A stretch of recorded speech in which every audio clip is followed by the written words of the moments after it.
My name is Kathleen. I'm 31 years old and a hardworking woman focused on my career.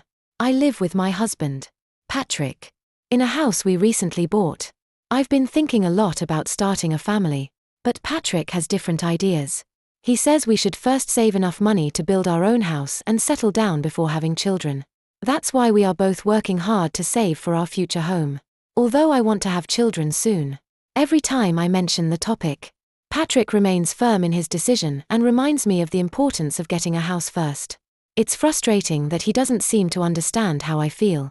To help reach our goal faster, I've decided to work even harder and contribute more to our savings. Patrick and I have been married for a year, but I've noticed something in our relationship. He doesn't usually take my opinions seriously. This was also evident when we were just dating. I admired how strong Patrick was.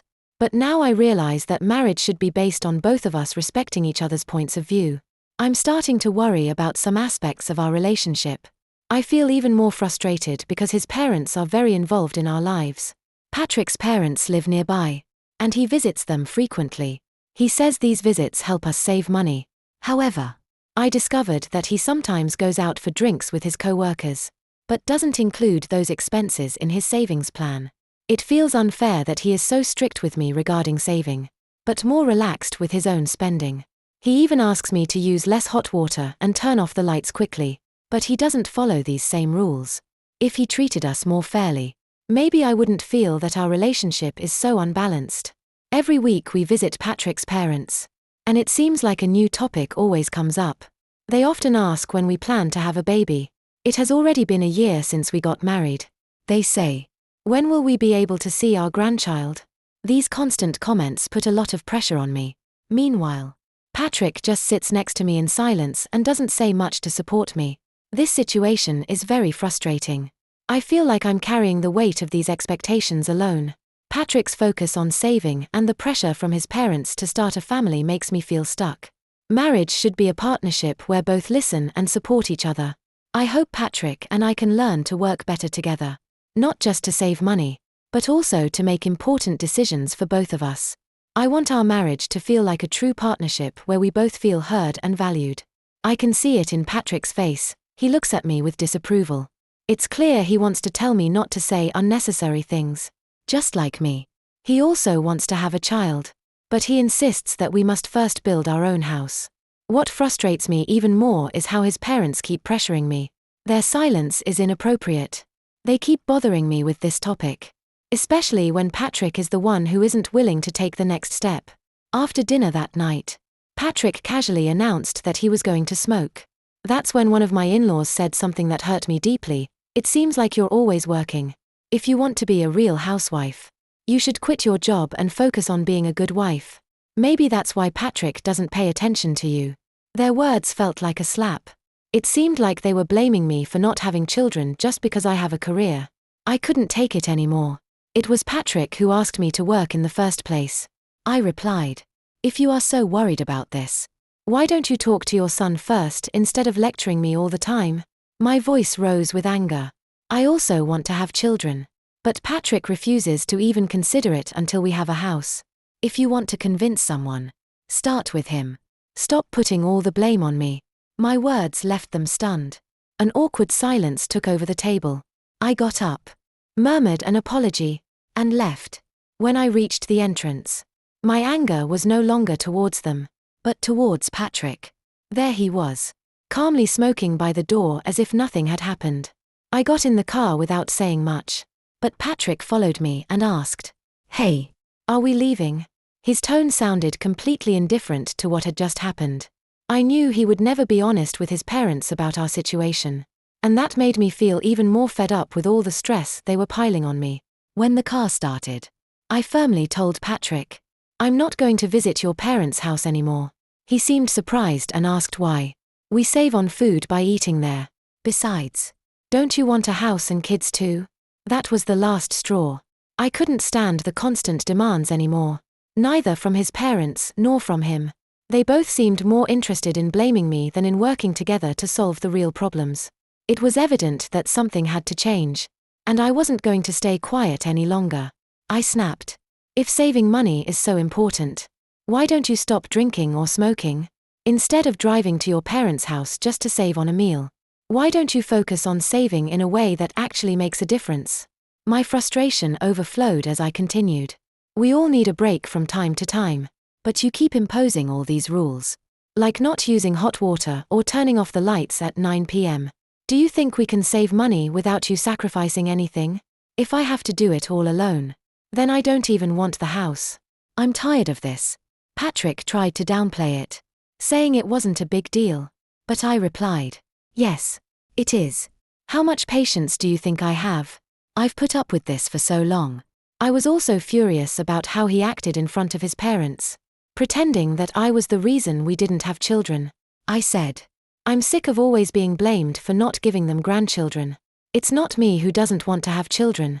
It's you. I've been saying for years that I want to have children soon. So stop being so stubborn. Seeing Patrick struggle to handle my unusual outburst of anger gave me a small sense of relief. But that didn't fix anything. I turned around and looked out the car window. Ignoring him. I felt exhausted. Not knowing what to do next. 2 months later. Something changed between us. My uncle, my father's brother, passed away. He had been a wealthy man, owner of several plots of land, a large mansion, and a luxurious lifestyle. His death seemed to catch Patrick's attention. Wow. I didn't know you had such an impressive relative, Patrick said, clearly surprised. A few days after my uncle's death, I received news about his inheritance. I decided to discuss the details with the lawyer in our apartment. The inheritance was related solely to me, so I knew it wasn't something that involved Patrick. When the lawyer arrived, I politely asked Patrick to leave the room. He seemed uncomfortable with the topic of the inheritance anyway, and it was a personal matter that didn't concern him. This whole experience made me reflect on our relationship. Patrick's behavior, from his frugality to his unwillingness to make concessions, had worn me down. Yet suddenly he seemed very intrigued by my uncle's wealth, despite having been so dismissive of everything else. It was frustrating and disappointing. The meeting about the inheritance felt like a moment where I could finally focus on something of my own without his interference or criticism. This made me realize that I needed to stand up for myself more often and not let Patrick's controlling ways dominate every aspect of my life. I decided to keep Patrick out of any problems that might arise if he got involved in the discussion about the inheritance. After approximately 6 hours listening to the lawyer explain all the details, I thanked him for his time and said goodbye. When I finished, I noticed that Patrick, who had been at home earlier, was nowhere to be found. I assumed he had gone out to avoid interrupting the meeting, so I started preparing dinner without giving it much thought. 5 months later, Patrick approached me and said he had something he wanted to show me. Without much explanation, he took me in the car. As he drove, I felt a mix of excitement and curiosity. We entered a residential area, but my confusion increased when we parked in front of a house I didn't recognize. Patrick rang the doorbell, and to my surprise, his parents came out to greet us. It's not their house, I thought, feeling uncomfortable. My father-in-law greeted us, saying, "You finally did it. When are you moving? Kathleen, you should prepare to live here with us before the end of the month." His words took me completely by surprise. Then he started accusing me of being a selfish daughter-in-law and always blaming Patrick for the delay in having children. I gave Patrick a penetrating look, astonished and annoyed. Why would he bring me here after I had made it clear I didn't want to visit his parents? I was trying to understand what was happening. I asked Patrick why he had done this. He shrugged casually and said, "Don't get so angry. If we live together, that will help you and my mom be closer. Besides, this will be our new home, so you should try to work with them too on the subject of children." Live together?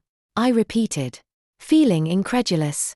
I had never agreed to live with his parents, especially after all the stress and pressure they had put on me. I reminded him that I had specifically told him I would not visit their house again. Then I explained that what I wanted was a single-family home. My plan was always that we would eventually live with my parents. So what's the problem with living in a single-family home now? His words left me speechless. The idea of living with his parents after everything I had endured wasn't something I could accept. Worse yet, Patrick had made this decision without even talking to me first. The air felt heavy as his question remained unanswered. That moment made it clear that Patrick and I weren't on the same page about what we wanted for our future. The frustration and betrayal I felt were overwhelming. And I knew this wasn't something I could ignore. I thought a lot about the situation of living in a single-family home. And it was a big decision. Especially when I considered our financial state. I knew that building such a beautiful house didn't seem possible with our savings. I couldn't understand how Patrick had managed it. My dad and I were contributing money. Patrick casually explained that now our savings were empty, but that there was no problem. His relaxed attitude left me confused. Then he added, "I heard that your uncle's inheritance is worth 920,000 pesos. So if you use that money to pay us the cost of the house, it should work." I was surprised that he actually thought my inheritance should automatically go towards the house without even asking me first how it should be used. My decision wasn't his.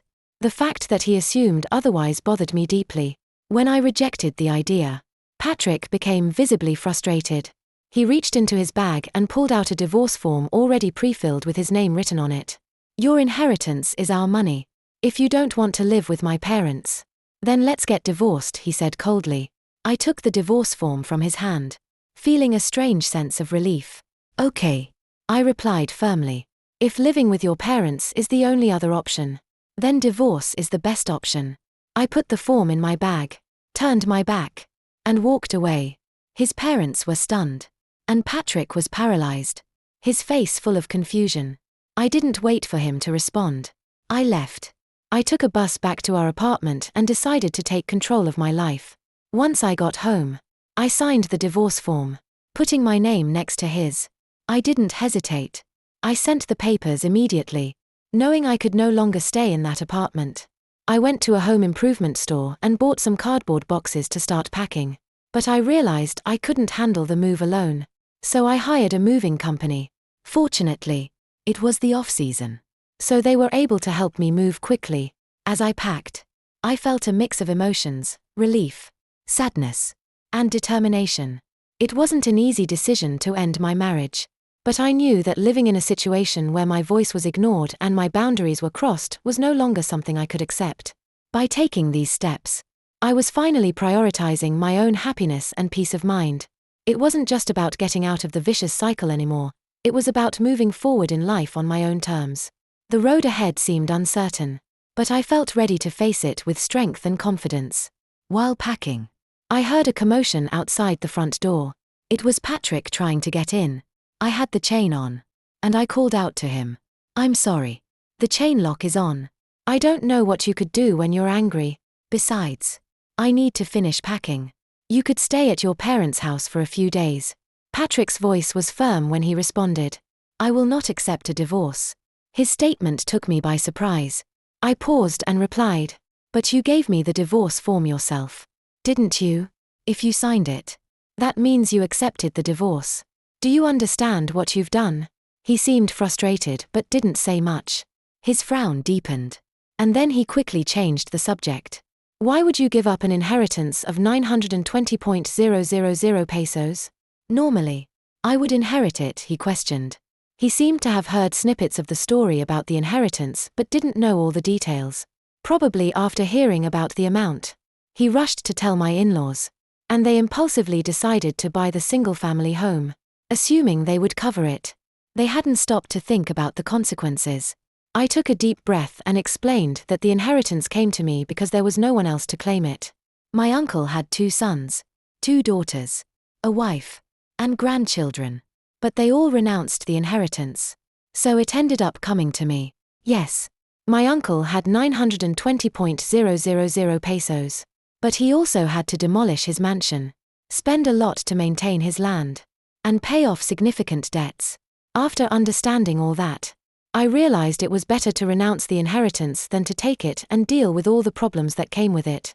Patrick looked at me in disbelief, as if he couldn't believe what I was saying.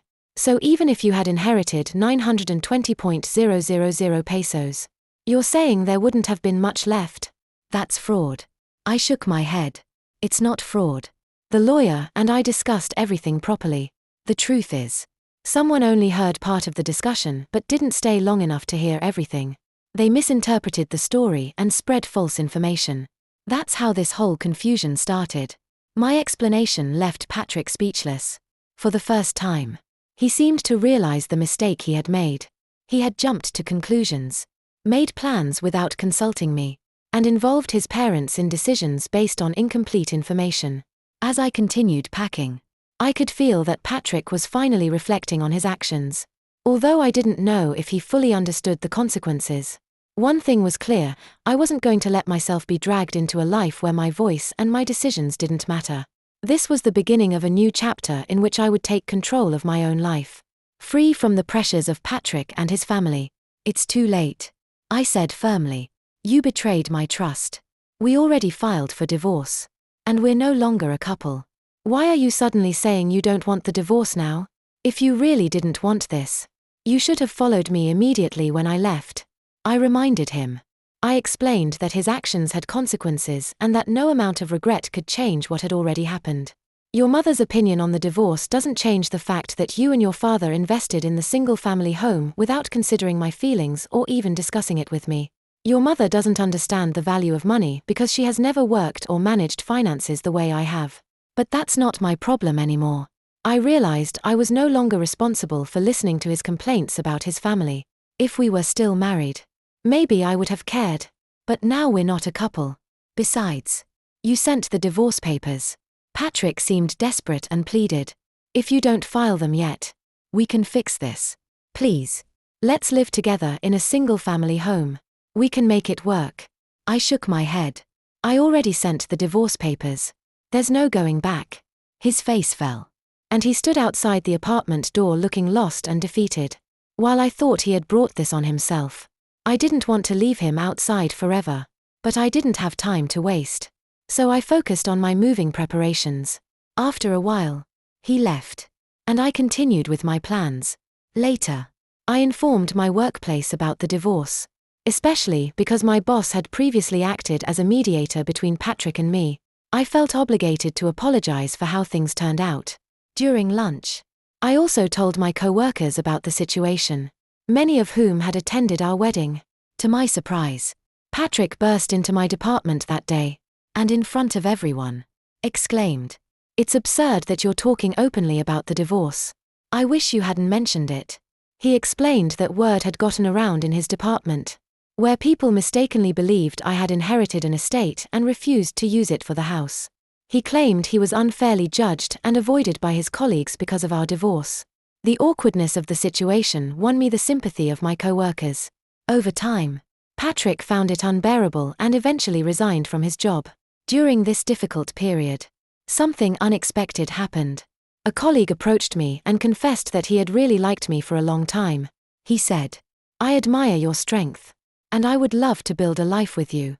A home where we can communicate and work things out like true partners." His words touched me deeply. For the first time in a long time, I felt hope about what the future held. I realized that moving forward wasn't just about leaving the past behind, but about creating a better and happier life for myself. One where I could truly be understood and respected.